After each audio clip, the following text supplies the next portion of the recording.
Welcome to the Self-Generated Podcast. My name's Steve.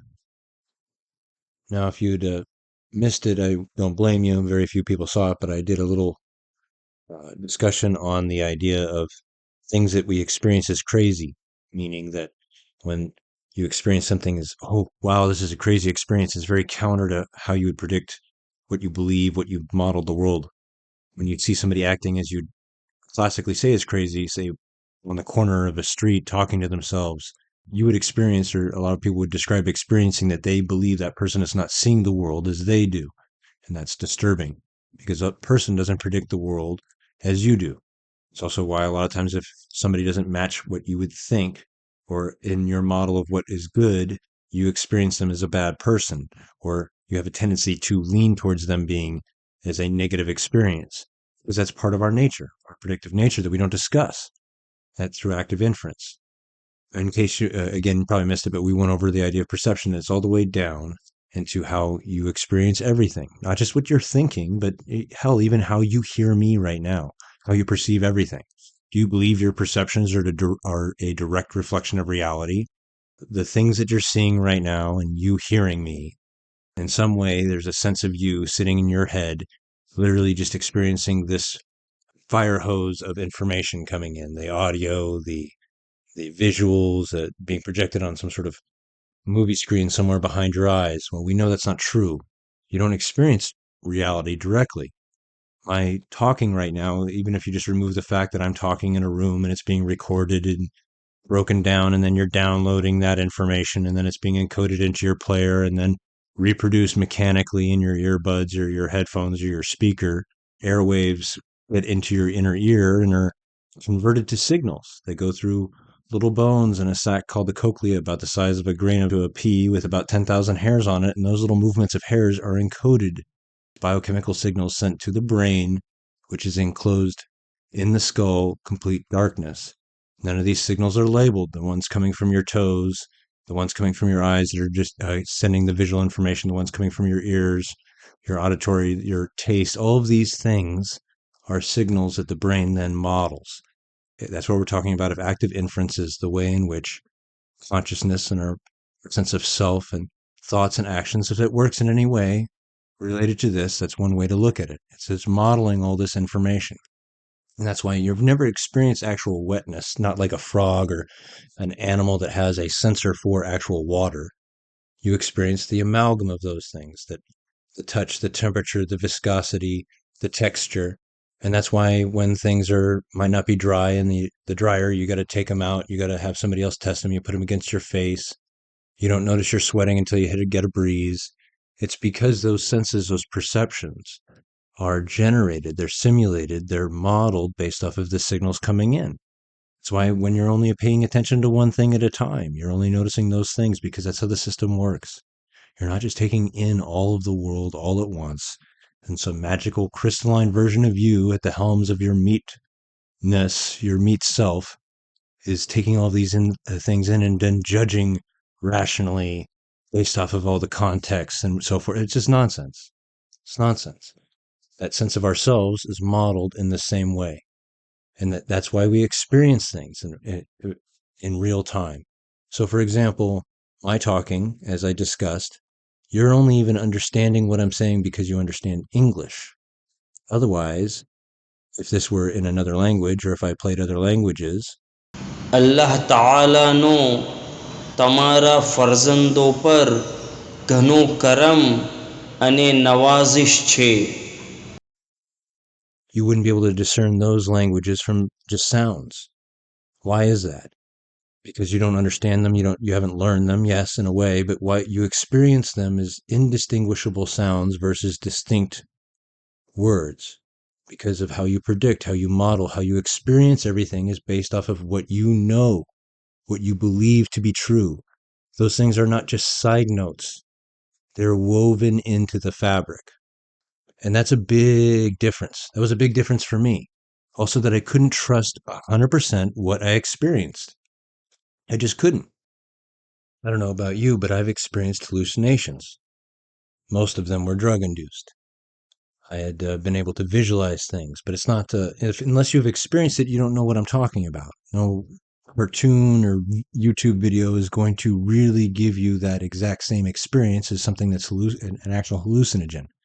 But one of the game changers for me, when I really was able to get my crap together, being able to move on from being a raging alcoholic to a functional human being again, was that I had done so much harm to myself. I'd gone so many benders and I was so far down the rabbit hole that I was having auditory hallucinations in the shower. I would cover my ears and I couldn't help but hear music. It was terrifying. Fundamentally, one of the things that helped eventually went away. What helped me to handle it was that at that time I was just really getting into the fine tuned explorations of the ideas of active inference. And this actually helped bring clarity to the experience of these hallucinations. And what I mean by that is that I experienced them mostly in the shower with the running water. And what it was is I could even almost start discerning it. It was that my brain was trying to find this pattern in this background of noise. It shouldn't have found a pattern, but it was needless to say able to find a pattern. And that is, in fact, how you work through predictive processing, modeling the world, looking for patterns, and that when we're not able to discern what things are important or real or not, you can't change the difference. The way you experience them is the same. What do I mean by that? Is a hallucination is no difference than a really good hallucination is no different than any other experience because it's the same systems. There isn't a real version of your brain and a fake version of your brain. Your hearing me now is no different than hearing me in person, but it's because it's a simulated experience. You're already the breaking down of my voice going through the signals and going through the mic, being broken down, repeated information packets, and then finally, if you were able to see the path that it finally got to you, it'd be crazy. It's not that different than you right now. You're reconstituting it. Everything you experience, everything I've experienced, is not an HD video, but a painting, a representation. It's an impression. That's why I can look at things differently later with a different set of eyes. That experience is because your experience, my experience, all experience is based off of what we believe to be true, not what is true. That's a big, big difference from how at least I thought it was. Maybe how it is for you too. That's the point. That's a game changer. That these things that I was experiencing are not happening to me. They're reflections of, of what I think is true. So when I was failing and I was suffering and I wasn't able to get my shit together and I wasn't able to deal with the anxieties I was feeling and the gut pains and all the physical manifestations that I would show and the inability to sleep and I needed alcohol to put that down is because I conditioned myself like Pavlov's dog. I had modeled that as the only answer. Once I was able to allow myself to go through the discomfort and see that I remained afterwards and that most of this experience of discomfort was my own generation and that I was acting like I was in writhing pain like a wild hurt beast because I believed I was. And I'm oversimplifying a little bit, but that's because it's not something that can be so easily torn apart in a single simple conversation. But I was able to change the way I experienced it, what I believed to be true, and be able to touch ideas that were very, very uncomfortable because I realized that that was where I was going to regain my strength, regain myself, was in being able to perceive things that I didn't find true. Because that's one thing we don't think about. We don't think about perception as like, oh, wait, what do you mean you don't see something you don't know is true? What do you mean? What do you mean? Like, how many times have you walked by, missed your keys somewhere, and you've walked past something? You've missed something that's in bold face right in front of you. You know, there's jokes about it on TikTok. Why the guy can't find the ketchup or this or that in the fridge. If you don't manage something, an area, it's not as simple as mechanical as I can't find it. Being able to find an object, you'll be able to find something that you're familiar with a lot easier in an environment that you're normally used to dealing with. If you put the thing away, you'll be more apt to find it. A lot of your perception and seeing things is not just your eyes and the vision coming in, but it's where you expect things. It's what you predict. You don't predict to look under a magazine. You don't predict to look on this shelf because that's not normally where you put it. And when you put it, you weren't being present and mindful, and you put it in a place where you wouldn't predict later. And it's not just your eyes or your memory. It's because you work in a way that we don't acknowledge. and that there's power in acknowledging how we work. But a lot of how we work, we have to realize is counter to what we might believe to be true. For example, that again, you are not experiencing a direct reflection of reality hearing me. You're experiencing your generation of it. That's why if you hear somebody that you want to hear, all of a sudden you experience, oh, it's my favorite artist, and you get a little flutter. And then what happens if you go in a little bit and you find out it wasn't them and you feel kind of stupid?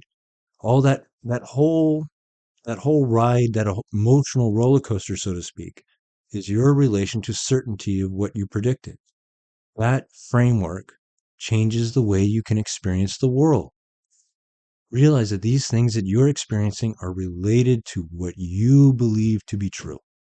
And that if you give a ton of certainty to that what you believe to be true is true, when it's challenged, you're going to experience a ton of dissatisfaction, a ton of error signal, because it's a threat.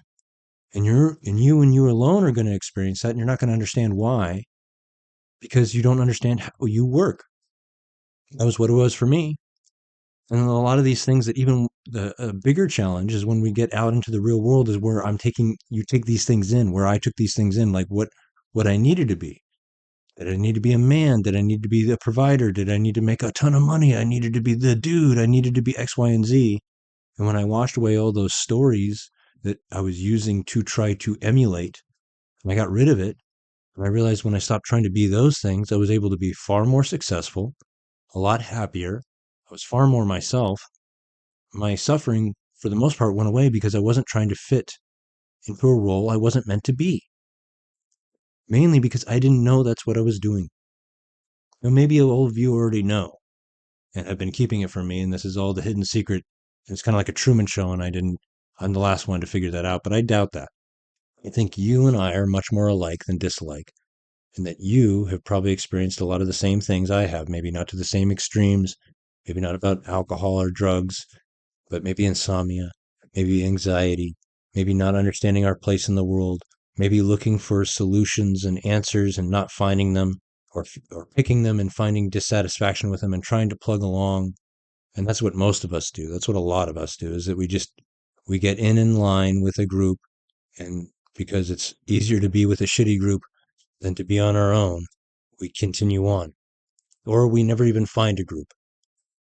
And fundamentally, we're creatures of not just certainty, but we're social animals. And we need each other. That's not a weakness. That's not a weakness. That's part of how we fundamentally evolved and work. And it might feel weird because we are taught, in no small part, something different. And that's what we have to explore, is not just how we actually work so that you can see it, but to also see that a lot of things that we do, how we run our systems, doesn't matter whether it's United States, Europe, China, Asia, a lot of these places, if you look deeply, you'll see that they run on a plan of what it means to be human, where we're supposed to be, what is self, and that a lot of those core values and understandings, though they might help the system work, are not necessarily true to you or I, and in no small part actually help generate a lot of our suffering. That can sound a little complicated. That's a bit big picture, but that's what we're going to go over as well. Self-generated podcast.